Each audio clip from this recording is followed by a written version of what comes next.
Covariance மேட்ரிக்ஸை நீங்க நல்லா நோட்டீஸ் பண்ணீங்கன்னா, இதில வந்து ரொம்ப ரொம்ப சின்ன நம்பரா 12 இருக்கு. ரொம்ப ரொம்ப பெரிய நம்பரா பார்த்தீங்கன்னா, சம் 9 லேக் சம் நம்பர் கூட இருக்கு இல்லையா? ஸோ இது 2த்துக்கும் வந்து எப்படி வந்து இந்த ரிலேஷன்ஷிப்ன்னு நம்ம படிக்க போறோம் கோவேரியன்ஸ் வச்சுன்னு சொன்னோம்ல. அத வந்து எப்படி வந்து நம்ம ரிலேட் பண்ண முடியுது? ஏன்னா ஒண்ணொண்ணும் ஒரு ஒரு ஸ்கேல்ல வந்து இருக்கு. சேல்ஸுங்கிறது ஒரு ஸ்கேல்ல இருக்கு. டெம்பரேச்சர்ங்கிறது ஒரு ஸ்கேல்ல இருக்கு. ஸோ அதாவது யூனிட்ட வந்து நான் சொல்றேன். ஸோ இது வந்து நம்ம என்னதான் 2 வேரியபிள் நடுவுல இருக்க ரிலேஷன கண்டுபிடிக்கிறதுக்காக கோவேரியன்ஸ் யூஸ் பண்ணோம்னு சொன்னாலுமே, வேற வேற ஸ்கேல்ல இருந்து வர்றதுனால இந்த மாதிரி ப்ராப்ளம் வருது. அந்த நம்பர்ன்றது வந்து ஒரு ரேஞ்ச்ல வந்து அடங்க மாட்டேங்குது. வேரியன்ஸ் இருக்கு இல்லையா? அத அப்படியே எடுத்துக்கிட்டு அத ஸ்டாண்டர்ட் டீவியேஷனால டிவைட் பண்ணிடுறாரு. அச்சீவ் பண்ணாருன்னா, இந்த வேல்யூ இருக்கு இல்லையா? அந்த கோவேரியன்ஸோட வேல்யூ முன்னாடி விதவிதமான ரேஞ்சில வந்ததுல்ல.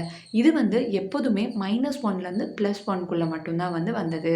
ஹையர் எண்ட்ல இருக்கா பாசிட்டிவ்லி கோரிலேட்டட், லோயர் எண்ட்ல இருக்கா நெகட்டிவ்லி கோரிலேட்டட்.